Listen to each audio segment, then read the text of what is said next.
Hey, what's up guys? It's Mr. Apollo here. 2025 has been absolute fire for single-player games. Today we'll be taking a look at some you can play right now, and a few that are coming very soon. Let's go!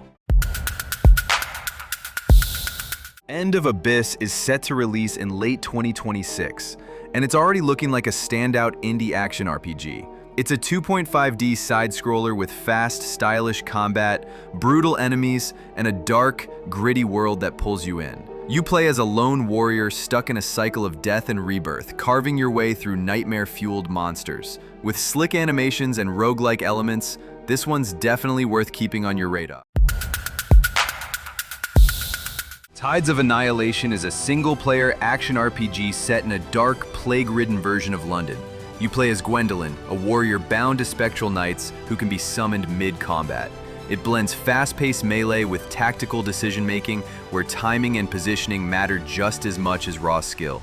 What really stands out is the atmosphere. The world feels cursed, twisted enemies, fog-drenched streets, and a constant sense of tension as you explore its decaying ruins. Each encounter feels handcrafted, and the summoning system adds depth that sets it apart from other Souls-likes. If you're into games like Elden Ring or Blasphemous but want something with a unique twist and a heavy dose of storytelling, this is one to keep an eye on. Tides of Annihilation is coming to PC, PlayStation 5, and Xbox Series XS, though the release date is still to be confirmed. Until then, it's definitely a title worth watching. We'll be keeping a close eye on this one as it develops. And if the trailers are any indication, this could be one of those under-the-radar games that sneaks in and surprises everyone. Cronos The New Dawn is shaping up to be one of the most intense survival horror experiences coming this year. And trust me, it's dark in all the right ways. You step into the role of Cronos, trapped in a nightmare world where time and reality are breaking apart.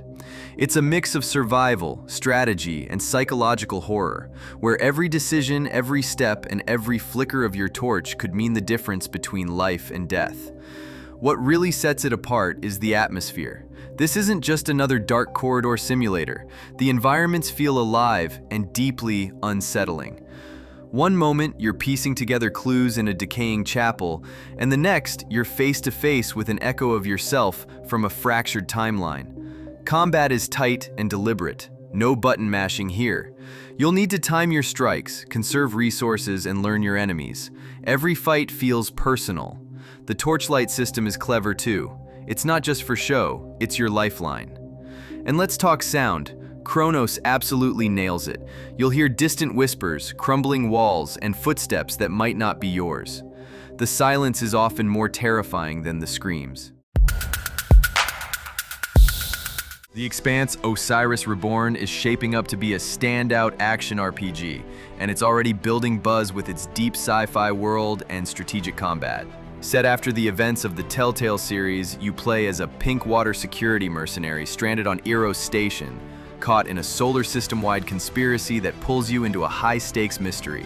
From the moment you land, you're dealing with moral choices, squad management, and tense firefights. You can bring two companions into the field, each with unique skills and voices that add real tactical depth. It's not just cover-based gunplay, you're issuing orders, managing ability cooldowns, and adapting to dynamic enemy patterns.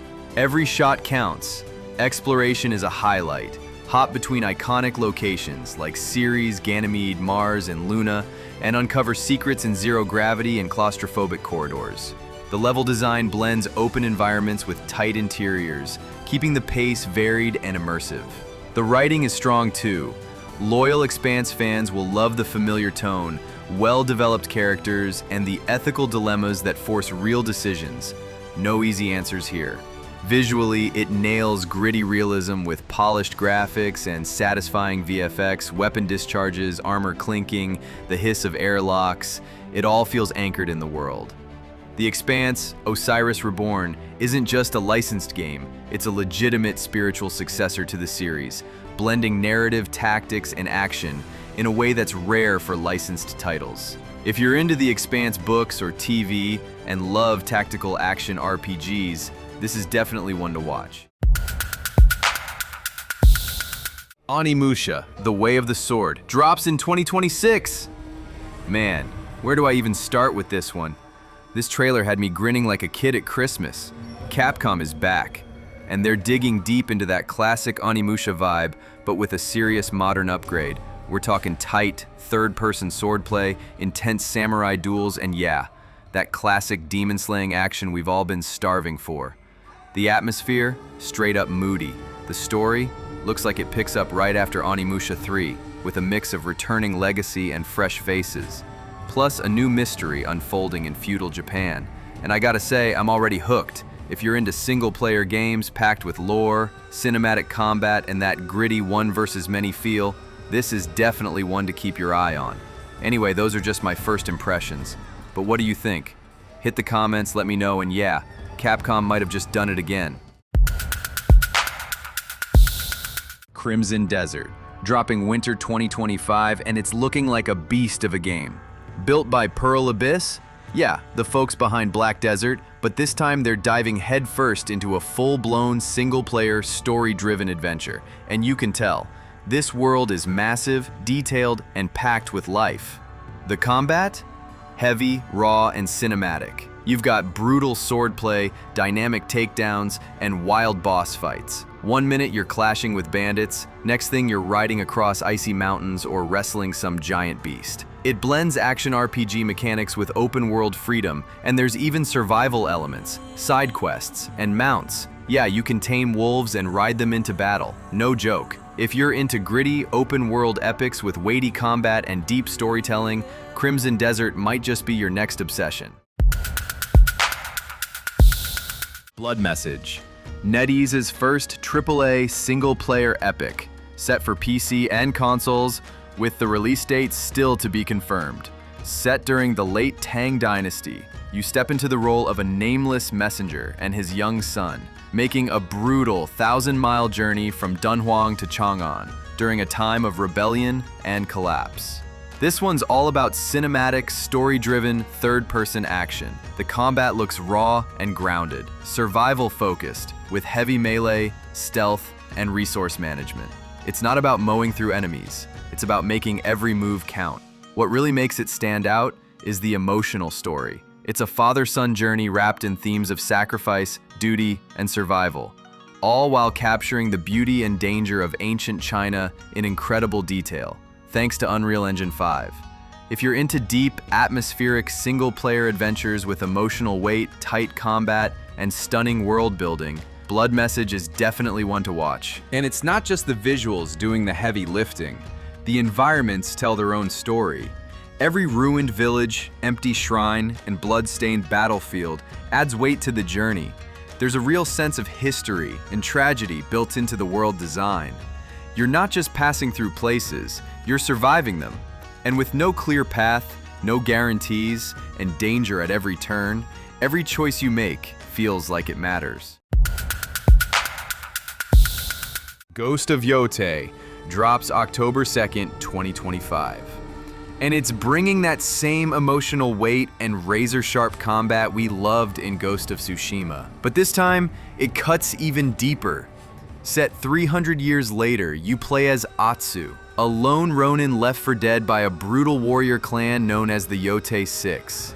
Now she's carving a cold, relentless path of revenge across the wild, untamed frontier of Hokkaido.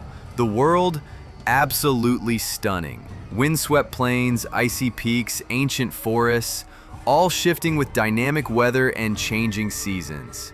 Exploration feels fluid and every location breathes with meaning.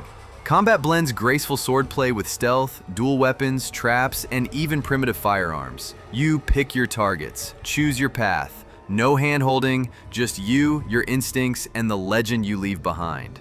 And the cultural depth? Next level. The devs worked closely with historians and Ainu consultants to build something that feels real, respectful, and immersive. If you're into single-player, open-world action with soul, style, and purpose, Ghost of Yotei is one to watch.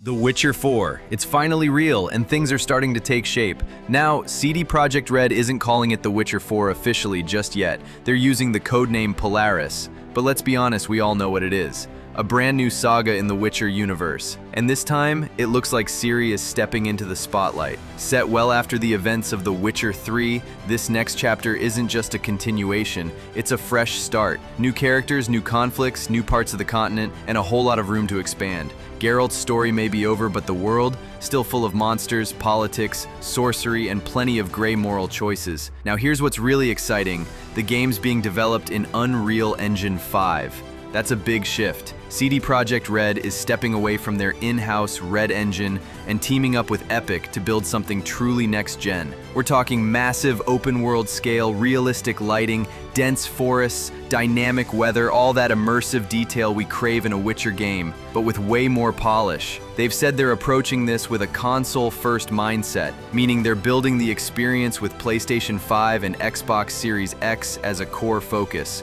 But of course, it's still launching on PC too. That means 60 frames per second, ray tracing, improved combat fluidity, the works. The dev team's also grown. Over 400 people are on this project now, and production officially ramped up in late 2024. That means the early groundwork is done and the real building has begun. No tech demos, no fluff, just full-speed development. And while the full story is still under wraps, leaks and subtle dev hints suggest this next trilogy will follow Ciri's journey, not just as a Witcher, but as someone forging her own path through a war-torn world. She's no longer running from destiny, she is the destiny. And given her Elder Blood powers, there's potential here for seriously wild gameplay mechanics, maybe even cross-realm travel or time-based abilities. Gameplay-wise, expect more refined combat, likely ditching that slightly clunky feel from Witcher 3. We're expecting smarter AI, more flexible skill trees, and meaningful dialogue that shapes not just the ending, but the journey itself. And world building, CDPR says it'll be bigger and denser than Witcher 3. Think multiple major cities, distinct regions, and fewer copy-pasted side quests. They've learned a lot from Cyberpunk 2077's launch and recovery, and it sounds like they're taking their time this round. Now, don't expect a release anytime soon. CDPR has made it clear this game is not coming out before 2026, and honestly, 2027 is looking more realistic. But honestly, for a game like this, I'd rather they take their time and get it right. So yeah, The Witcher is back. New saga, new tech, new protagonist, and a whole new story to lose ourselves in. If you're a fan of deep lore, morally messy quests, and unforgettable open worlds, keep this one on your radar. Mafia The Old Country drops August 8th, 2025, and let me tell you, this one's going straight back to the roots. We're talking early 1900s Sicily, before the suits, before the American dream. This is where the Mafia was born. You step into the shoes of Marco Giovinco, a young man caught between honor, blood, and betrayal in a world that doesn't forgive weakness. The tone? Gritty, slow, heavy. No Hollywood glam, this is raw back-alley justice. You're riding horse-drawn carts, dealing with corrupt local bosses, smuggling under candlelight, and every choice carves your path deeper into the life. Combat's intense, deliberate, and dangerous. It's not about who pulls the trigger first, it's who's willing to live with the consequences. And man, the world? Unreal Engine 5 makes it feel alive. Rolling hills, dusty villages, rain on old cobblestone. You don't just play it, you breathe it. But at its heart, this is a story about family, about legacy, and what it really means to be loyal when everything else falls apart. Mafia The Old Country isn't just a prequel, it's the soul of the franchise. And August can't come soon enough.